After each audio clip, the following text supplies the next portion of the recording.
Pessoal, bom dia.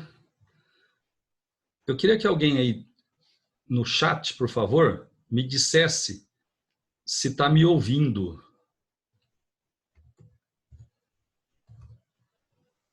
Queria ver se vocês estão me ouvindo. Eu acho que nós estamos com um probleminha no som. No som.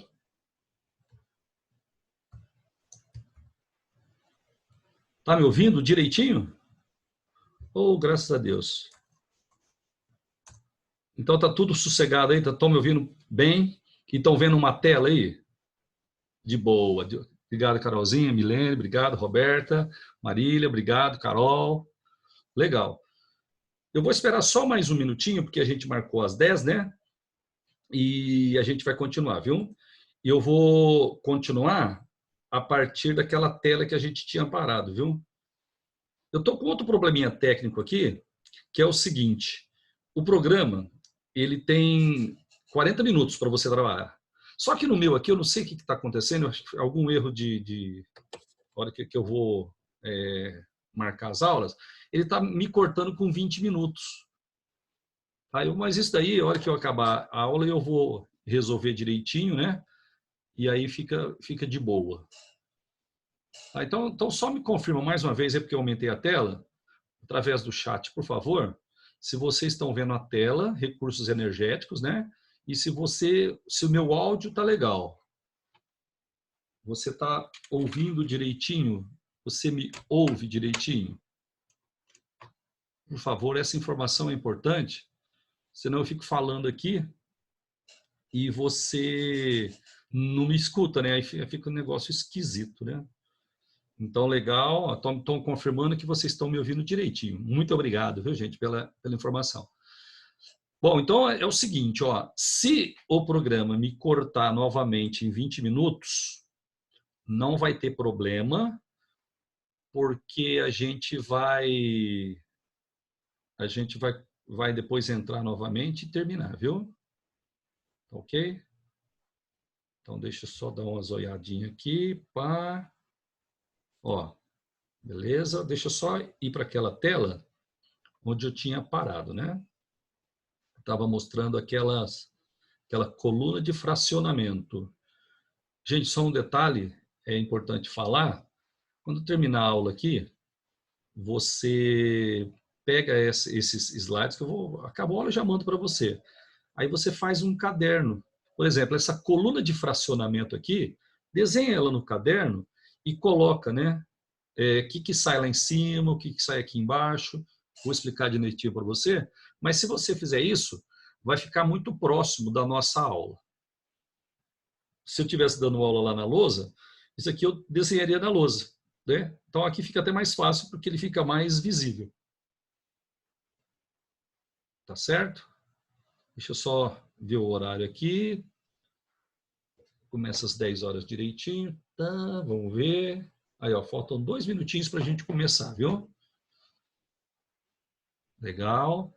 Isso aqui eu não vou mandar lista de exercícios, porque na apostila tem muitos exercícios. Inclusive, eu vou enviar para você também as respostas dos exercícios de sala. Eu não sei se você tem ou não, eu vou mandar, tá? Então, as aulas que eu já dei aqui, eu mando para você. Tá ok? E quando as aulas voltarem, eu espero que seja rápido, né? A gente marca depois uma aulinha à tarde lá e faz uma revisão presencial de tudo que a gente estudou. Mas se você acompanhar do jeito que está acompanhando aí, não vai ter muito problema, não. Deixa eu dar uma olhadinha aqui. Aí, ó, bastante gente já entrou. Acho que eu estou no horário, então eu vou começar. Gente, então só para dar uma lembradinha, se de repente o programa terminar antes do que está previsto aqui, a gente faz essa aula aqui hoje, né, de combustíveis fósseis, e depois eu agendo outra data com vocês para a gente falar de aldeído de cetona. É uma aula bem rapidinha e a gente agenda durante a semana aí, ok?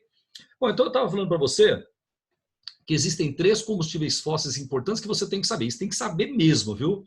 O Enem, o vestibular, cobra muito isso. Carvão mineral, petróleo e o gás natural, certo? O carvão mineral é o mais poluente, o gás natural é o mais limpo e o petróleo é o mais usado. Quando você extrai o petróleo, tem que fazer uma decantação, uma filtração para tirar as impurezas. Aí depois você tem que fracionar o petróleo.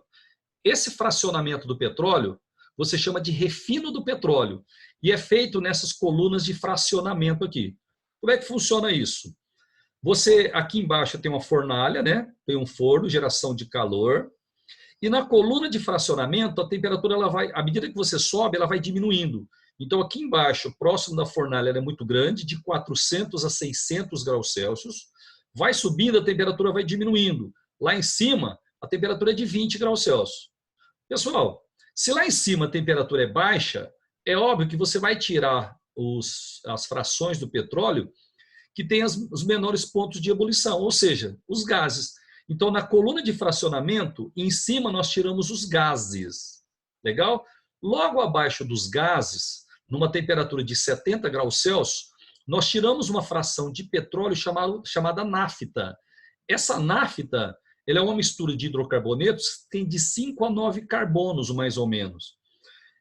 Essa nafta, ela não tem uma aplicação assim própria, imediata. Só que ela consegue, você através dessa nafta aí, você consegue formar produtos químicos que vão ser usados na indústria. Então, aqui do lado está, ó, fabricação de produtos químicos. Isso vem através da nafta. Abaixo da nafta, nós temos a gasolina. A gasolina é uma fração do petróleo que tem de 5 a 10 carbonos. Ok? E a gasolina, obviamente, a gente usa para veículos automotores. Abaixo da gasolina eu tenho a querosene, depois eu tenho óleo diesel, depois eu tenho óleos lubrificantes, eu tenho depois piche, né? Produtos para fazer asfalto. Então veja que à medida que a gente desce a coluna de fracionamento, vai aumentando a cadeia carbônica dos componentes, vai aumentando o ponto de ebulição dos componentes. Então gases são retirados lá em cima, tá certo? E os produtos de maiores pontos de ebulição são retirados aqui embaixo. Principalmente esses daqui, os resíduos, né? Para você fabricar produtos para fazer asfalto. Tá legal? No vestibular, se você souber isso daqui, já tá legal. Aqui eu tenho, resumidamente, né? Simplificadamente, uma coluna de fracionamento. Então vamos dar uma lembradinha. Tem até exercício na apostila sobre isso. Lá em cima da coluna de fracionamento, nós retiramos os gases, certo? Por quê? Baixo ponto de ebulição, cadeias pequenas. Aí depois a gente retira a gasolina, certo? De 5 a 10 carbonos mais ou menos, já com uma temperatura de ebulição um pouquinho maior, porque aumentou a cadeia. Depois o querosene, depois o óleo diesel, óleo lubrificante, e aqui embaixo a gente tira os produtos para asfalto. No seu caderno, se você fizer esse desenho aqui, ó, e colocar essas frações, pessoal, é o que cai em vestibulares, é o que cai no Enem. Tá bom? Ok? Agora, a gente vai falar um pouquinho da gasolina. Isso é um assunto também muito legal, mas é fácil de entender. Gasolina. Pessoal, a gasolina, ela é uma mistura que varia de 5 carbonos até 10 carbonos. Hidrocarbonetos de 5 até 10 carbonos. Só que tem dois componentes na gasolina que preponderam, que é o heptano, certo? Ou N-heptano, esse de cadeia reta, e o 2,2,4 trimetilpentano, que é conhecido como isoctano, certo? Deixa eu falar para vocês, ó, o N-heptano ou qualquer hidrocarboneto de cadeia normal, ele é um combustível ruim. Quando você tem uma cadeia ramificada, fechada ou aromática, você tem um combustível bom. Então, esses dois aqui, ó, N-heptano e isoctano, os dois principais componentes da gasolina. O N-heptano, qualidade ruim. O isoctano, ótima qualidade. Então, vai funcionar assim. A gasolina que tiver mais N-heptano do que isoctano, ela tem uma qualidade ruim, certo? A gasolina que tem mais isoctano do que N-heptano, ela tem uma qualidade melhor. Esse isoctano aqui, ele é mais resistente à compressão. E para o combustível, quanto mais resistente à compressão ele for, melhor qualidade ele tem. Tá bom? Então, ó, N-heptano, qualidade ruim, certo? E o isoctano, qualidade boa. Quanto mais isoctano, melhor a qualidade da gasolina. Inclusive, eu vou mostrar aqui para você, existe um índice de octanagem para medir a qualidade de uma gasolina. E assim, ó, uma gasolina de octanagem 0 ou 0% é uma gasolina que só tem N-heptano, ó. que é o hidrocarboneto ruim. Agora, uma gasolina 100%, octanagem 100% ou octanagem 100, ela tem 100% de isoctano e não tem nada de N-heptano. Agora, se ela tiver uma octanagem igual a 50%, ela vai se comportar como se tivesse 50% de isoctano e 50% de N-heptano. Beleza? Eu não sei se eu fui claro. Então é assim, ó. A gasolina só tem isoctano e N-heptano? N-heptano e isoctano? Não tem. Tem mais algumas coisas misturadas. Mas esses dois são os que preponderam. O N-heptano, qualidade ruim, porque ele é normal. O isoctano, qualidade boa, porque ele é ramificado. Quanto mais isoctano, melhor a qualidade da gasolina, melhor a octanagem dela. Tem aqui uma outra tela. Aqui, ó. Eu tenho aqui a classificação da gasolina. A gasolina comum vendida no Brasil, ela tem uma octanagem mais ou menos igual a 87%. Então, ela comporta-se como se ela tivesse 87% de isoctano e 13%, né, de N-heptano. A gasolina aditivada, ela tem a mesma octanagem, só que ela tem algumas substâncias que eles adicionam à gasolina para fazer a limpeza do motor. Tá bom? Agora, a gasolina premium é uma gasolina que tem maior octanagem, ela tem uma concentração, uma quantidade de isoctano maior que a gasolina normal. E a gasolina premium, ela tem também, além dela ter uma octanagem maior, ela tem baixo teor de enxofre. O enxofre é um poluente muito ruim, muito grave, né, na atmosfera, vai formar a chuva ácida, então a gasolina premium ela diminui o teor de enxofre. Ok? Por exemplo, a gasolina Pódio, né? Ela tem 95% de octanagem. Então, ela tem comportamento como se ela tivesse 95% de isoctano e 5% de N-heptano. Ok, moçada? Aqui, eu tenho uma informação boa, essa parte aqui de baixo, ó. Com relação à octanagem. Pessoal, alcanos ramificados, eles têm octanagem maior que alcanos normais. Então, se você tiver um alcano com radicais, ele é um melhor combustível do que o alcano normal. Ciclanos, hidrocarbonetos fechados, têm índice de octanagem maior que os alcanos normais. Então, se você pegar, por exemplo, o pentano e o ciclopentano por ser fechado, ele vai ser melhor combustível. Ele resiste mais à compressão, então ele tem um índice de octanagem maior. Legal? Alcenos tem índice de octanagem maior que alcano, isso não tem muita importância, agora esse de baixo tem. Ó, os hidrocarbonetos aromáticos, eles têm índice de octanagem muito alto. Então, se você tiver um hidrocarboneto normal e um hidrocarboneto aromático, o aromático com certeza vai ser melhor combustível que o hidrocarboneto normal. Então, via de regra é assim, ó, hidrocarboneto normal, ele é pior combustível do que hidrocarboneto fechado, ramificado ou aromático. Certinho? Agora, um detalhezinho. Hidrocarbonetos com cadeia muito grande não tem muita utilização comercial. Os hidrocarbonetos com cadeias menores têm maior utilização. Por exemplo, ó, o gás de cozinha é a mistura de propano e butano. 4 carbonos, 3 carbonos. A gasolina, 7 carbonos, 8 carbonos. Ok? Só que quando você tira as frações do petróleo, você consegue hidrocarbonetos de cadeia muito longa. E esses hidrocarbonetos de cadeia longa não têm muita utilidade. A gente precisa transformá-los em hidrocarbonetos menores. Como é que chama esse processo na indústria? Craqueamento do petróleo. O que o craqueamento do petróleo faz? Você falar craqueamento, cracking ou pirólise. O que ele faz? Ele quebra cadeias de hidrocarbonetos grandes para obter hidrocarbonetos menores. Gente, pode cair no Enem isso daí, viu? O que o craqueamento faz? Ele quebra cadeias de hidrocarbonetos grandes, transformando esses hidrocarbonetos grandes em hidrocarbonetos menores, que vai ter maior utilidade na indústria. Quando você estiver depassando isso para o seu caderno, dá um destaque nesse item aí. Agora, existe um outro processo na indústria chamado reforma catalítica. Gente, o que a reforma catalítica faz? Ela transforma hidrocarbonetos normais em hidrocarbonetos ramificados, cíclicos ou aromáticos. Você lembra que eu comentei com você? Ó, Os hidrocarbonetos normais, eles têm uma qualidade baixa em relação a ser combustíveis. Os ramificados, os cíclicos e os aromáticos, eles são melhores combustíveis. Então, você pode, na indústria, pegar um hidrocarboneto normal e transformá-lo num hidrocarboneto ramificado, fechado ou aromático.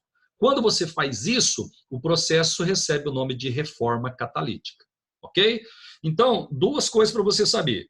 Craqueamento. Ele pega cadeias grandes de hidrocarbonetos e transforma em cadeias menores. Ok? Esse é o craqueamento, cracking ou pirólise. Agora, a reforma catalítica, ela transforma hidrocarboneto normal, que não é bom, né, combustível, e transforma esses hidrocarbonetos normais em ramificados cíclicos ou aromáticos, para você aumentar a qualidade desse combustível. Tá ok? Eu queria só dar uma voltadinha aqui nesse índice de octanagem, pessoal. Ó, a gente tem, mais essa tela aqui, ó. A gente tem esses dois principais componentes da gasolina. Nós temos o heptano, ou N-heptano, e o isoctano. O N-heptano, por ser normal, tem uma qualidade pequena, qualidade baixa. Ele não tem muita resistência à compressão. Agora, o isoctano, o 2,2,4-trimetilpentano, o isoctano, como ele é ramificado, ele tem uma qualidade maior. Então, a melhor gasolina é aquela que tem maior quantidade de isoctano em relação ao N-heptano. Quanto mais isoctano tem a gasolina, melhor a qualidade dela. O que o índice de octanagem faz? Ele faz essa relação. Quanto mais isoctano tiver, melhor a gasolina, maior o índice de octanagem dessa gasolina. Ok? Pessoal, então só para dar uma fechadinha nisso daí, quais são os três combustíveis fósseis que você tem que saber para o vestibular? Carvão mineral, petróleo e o gás natural. Carvão mineral, ele tem um empecilho que ele é muito poluente. Existe uma demanda, né, mundial aí para que se diminua o uso de carvão mineral, porque ele é muito poluente. O gás natural, ele é o mais limpo e o petróleo é o mais usado. Lembrando que gás natural basicamente é metano. Então, falou de gás natural, você automaticamente lembra do metano. Ele é um combustível, desses combustíveis fósseis, é o mais limpo de todos. Cuidado, o carvão mineral, ele é fóssil, demorou milhões de anos para ser formado. Certo? Agora, o carvão vegetal, ele é um combustível renovável, porque você planta a árvore, né, para colher essa árvore. Então, o churrasco que você faz aí usando carvão é o carvão vegetal que você está usando, o combustível renovável. Não tem problema nenhum. Tá legal? Agora, eu vou sair dessa tela aqui e vou entrar na tela das funções orgânicas, tá? Então, você aguenta um minutinho aí, que eu só vou fazer uma troca de tela aqui. Eu espero, moçada, que não tenha problema nessa troca de tela. Ok? Eu acho que não. Acho que não teve problema, não. Me fala no chat aí se você está vendo agora. Aldeído, por favor. Me fala aí, dá um toque em alguém aí e me diga, por favor, se continua me ouvindo mesmo. Por favor. Legal. Então tá, Malu, obrigado. Ok, legal. Ótimo, Matheus, obrigado. Então, a gente agora vai começar a falar de funções orgânicas, continuar falando das funções orgânicas. Pessoal, nós já falamos da função hidrocarboneto, nós já falamos da função álcool, enol e fenol. Rapidão, hidrocarbonetos são compostos que só têm carbono e hidrogênio. Álcool é quando tem hidroxila ligada num carbono saturado, beleza? Enol é quando a hidroxila está ligada num carbono com dupla. E fenol, quando a hidroxila está ligada diretamente ao anel benzênico. Beleza? Pega aquela tela que eu já mandei, aquele slide que eu já mandei, e faça isso no seu caderno. Hoje a gente vai estudar, primeiramente aqui nessa aula, a gente vai estudar a função aldeído. Gente, para ser aldeído, na ponta da cadeia precisa ter o grupo C-OH. Quando na ponta de uma cadeia tem o grupo C-OH, você diz que o composto pertence à função aldeído. Esse grupo aqui, C-O, ele chama-se carbonila. Então, para ser aldeído, a carbonila, o C-O, tem que estar na ponta da cadeia. Então, tem que estar ligado no carbono primário. Carbono primário é aquele carbono que liga em apenas outro carbono. Tá bom? Então, carbonila, sempre na ponta, sempre em carbono primário. Você vai ter um aldeído. Aqui eu tenho alguns exemplos. Ó, C-OH. Aqui, ó, isso daqui é um aldeído. Eu posso representar desse jeito aqui, ó, C-OH, C-OH, eu posso representar naquela notação de linhas, lembra? Aqui, ó, na pontinha, C-OH. Isso daqui também é a representação de um aldeído. Inclusive, moçada, vamos dar uma contadinha aqui rápida, ó. 1, 2, 3, 4 carbonos. Embaixo, 1, 2, 3, 4. Ou seja, esse composto, esse aqui, ó, é exatamente o mesmo composto. Só que aqui eu estou representando a forma estrutural dele, né, mostrando os carbonos e os hidrogênios, e aqui eu estou usando aquela representação em linha ou em bastão, que a gente simplifica. Tá certo? Então, aldeído C-OH, como chama o grupo funcional de aldeído? Carbonila. Aí, a gente vai passar para você a terminação da nomenclatura de aldeído. Fácil. Ó, hidrocarboneto terminava em o, alcool, ol, enol, ol, aldeído vai terminar em al. Quando você vai fazer o nome de um aldeído, você tem que usar a terminação al. Coloca o prefixo de carbonos, coloca a saturação e você termina com a palavra al. Exemplo, quantos carbonos tem aqui? Ó? 4 carbonos, prefixo but. Tá vendo esse verde aqui, ó, 100 mundial? Esse aqui é o, né, prefixo para 4 carbonos, but. Entre carbonos eu só tenho ligações simples, então eu uso an. Veja que a dupla não está entre carbonos. Então a gente tem que usar o an mesmo, ó, só tem ligações simples entre carbonos. E como isso é um aldeído, eu coloco al. Portanto, o nome desse composto é butanal. Beleza, moçada? Ó, já fui avisado aqui, você tá vendo aí, ó, que a gente tem mais 10 minutinhos de aula. Beleza, 10 minutinhos dá para falar muita coisa ainda. Gente, agora eu coloquei aqui alguns exemplos de aldeído. Acho que você está vendo direitinho, né? Ó, o primeiro tem apenas um carbono, ó, tá vendo? Ó, tem só um carbono. Prefixo para um carbono é met. Só tem ligações simples entre carbonos. An, aldeído é al. Então, o nome desse primeiro aqui é metanal. Esse metanal também é conhecido como aldeído fórmico ou formaldeído. E um detalhe, quando você junta o metanal com água, a solução que você cria chama-se formol. Quem vai trabalhar, né, quem vai fazer medicina, e se Deus quiser, todo mundo que queira fazer, vai conseguir fazer, vai trabalhar muito com formol, porque ele é usado para preservar cadáver. Tá? Agora, esse segundo exemplo aqui, ó, é um aldeído, veja, C-OH, tem 2 carbonos prefixo et, só tem simples entre carbonos an, al. Esse é o etanal. Coloca lá no seu caderninho esses exemplos, pessoal, que é o que cai no vestibular. O etanal também é conhecido como aldeído acético, ou se você preferir, pode falar acetaldeído. Então aqui, ó, etanal é o nome oficial, aldeído acético ou acetaldeído é o nome comercial do composto. Propanal, 3 carbonos prop, só tem simples an, propanal. Butanal é o que eu tinha feito como exemplo com vocês, ó, 4 carbonos but, an, al. Certo? Pentanal tem 5 carbonos. Esse daqui é legal você saber, ó. São 2 carbonos, você coloca o prefixo et. Aí só tem ligações simples entre carbonos, an. Só que agora são 2 grupos funcionais, um de cada lado. Então, ao invés de colocar al, eu vou colocar dial. Então, o nome do composto fica et, an, dial. Aí eu coloco a letra O para ficar mais fácil de falar. Então, o nome do composto fica etanodial. Etanodial. Também conhecido como aldeído oxálico. E esse último aqui, ele chama-se fenil, ó, radical que vem do benzeno chama-se fenil metanal. Só que esse nome aqui, embora ele seja oficial, não é muito mais usado. Esse exemplo aqui o pessoal chama de mais de benzaldeído. Benzaldeído. Então, quando você for, né, colocar no seu caderno, dá um destaque nesse benzaldeído, que ele é mais conhecido, cai mais em vestibulares como benzaldeído. Ok, pessoal? Ó, esse valeraldeído, esse butiraldeído e esse outro aqui não precisa saber, não precisa decorar, não. Agora, formaldeído, formol, esse é legal saber. Acetaldeído, Legal saber. Esse aldeído oxálico aqui eu acho que vale a pena saber também. E o benzaldeído, embora não seja o nome oficial, ele é o que mais aparece e aí você tem que saber direitinho. Ok? Depois dessa tela, né, eu vou mandar para você, a Cabola já manda para você, aí você passa tudo isso para o seu caderno.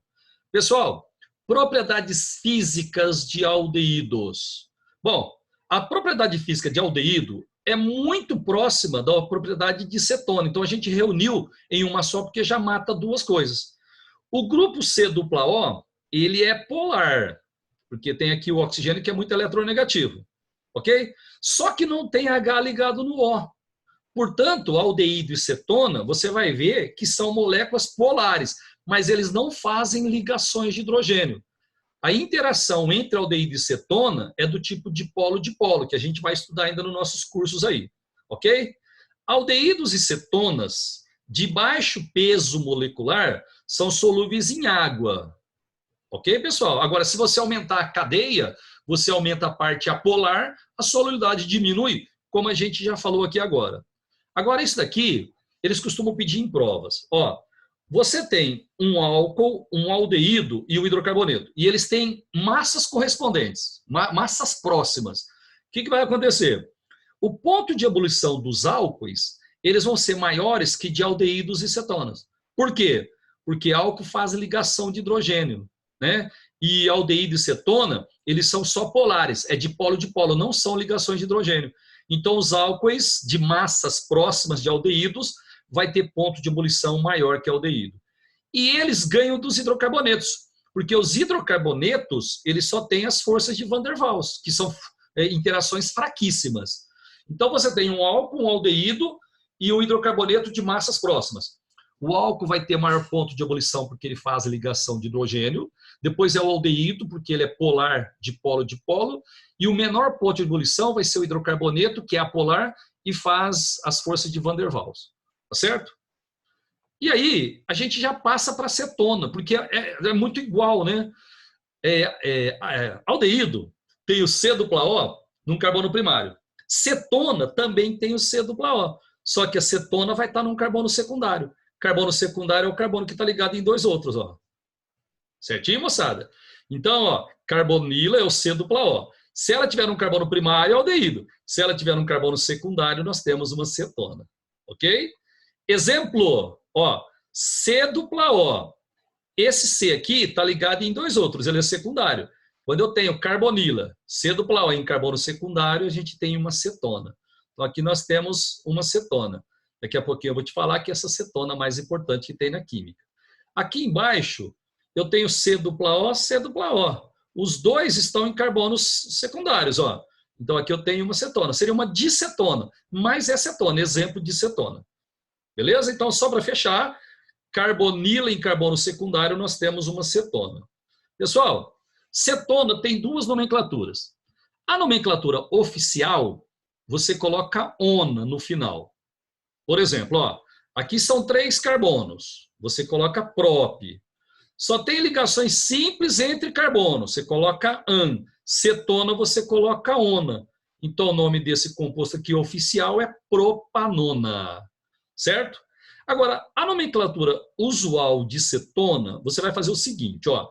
Você vai dar o nome dos radicais que estão ligados na carbonila, beleza? E vai terminar colocando a palavra cetona. Você está vendo aqui, ó, tem um metil, outro metil ligado na carbonila. Então, você vai chamar isso de dimetilcetona, é a nomenclatura usual dela. E no comércio, a propanona é conhecido como acetona. Então, nós teremos assim, ó, propanona é o nome oficial, dimetilcetona é a nomenclatura usual e acetona é o nome comercial desse composto aqui. Não tem erro, né? Aldeído termina em al, cetona termina em ona. O jeito de fazer é o mesmo, prefixo, saturação e a terminação. Aqui eu coloquei mais 3 exemplos para a gente discutir rapidinho. Ó, aqui nós temos 5 carbonos, ok? E eu vou começar a enumerar, você lembra disso, a partir da extremidade mais próxima do grupo funcional. Então, eu vou começar a enumerar a partir da esquerda. 1, 2. 5 carbonos é pente, só tem simples, é an, cetona termina em ona. O grupo funcional está no carbono 2. Então, nesse caso aqui, eu tenho que falar 2-pentanona. Veja que nesse exemplo aqui, ó, se eu mudar a posição do grupo funcional, não vai ser mais cetona. Então, para ser cetona, esse é o único carbono em que o duplo pode estar. Então, eu só falo propanona, não preciso dizer onde o grupo funcional está. Agora, nesse exemplo aqui, se eu mudar a posição do grupo funcional, muda o composto. Então, eu preciso colocar a posição do grupo funcional. Se eu tiver radical e grupo funcional, você lembra, o grupo funcional prevalece, ok? E se for fechado, o jeito de fazer é o mesmo, só que você coloca a palavra ciclo antes do nome. Então, no meu exemplo aqui, ó, é a ciclohexanona. Eu coloquei aqui mais alguns exemplos, e esses exemplos eles vão com você lá nos slides que eu vou te enviar. Só chamando atenção para esse daqui, ó, eu tenho 2 radicais vindo do benzeno. Radical que vem do benzeno chama-se fenil. Então, aqui nós temos a difenilcetona. Tá bom? Aqui nós temos, ó, o fenil, que veio do benzeno, e o metil. Então, fica fenilmetilcetona. Só que essas telas vão com você, aí você passa para o caderno e estuda direitinho. Já me avisaram aqui que eu tenho menos de 1 minuto. E as propriedades de cetonas, como eu comentei com você, são as mesmas de aldeído. Tá? Eu vou relembrar com você, mas daqui a pouquinho eles vão me cortar. Ó, aldeído e cetonas são polares por causa desse grupo funcional aqui que tem um átomo eletronegativo. Mas ele não faz ligação de hidrogênio porque não tem H ligado no O. Então, a interação entre moléculas de aldeído e cetona é do tipo de polo. Ok? Se você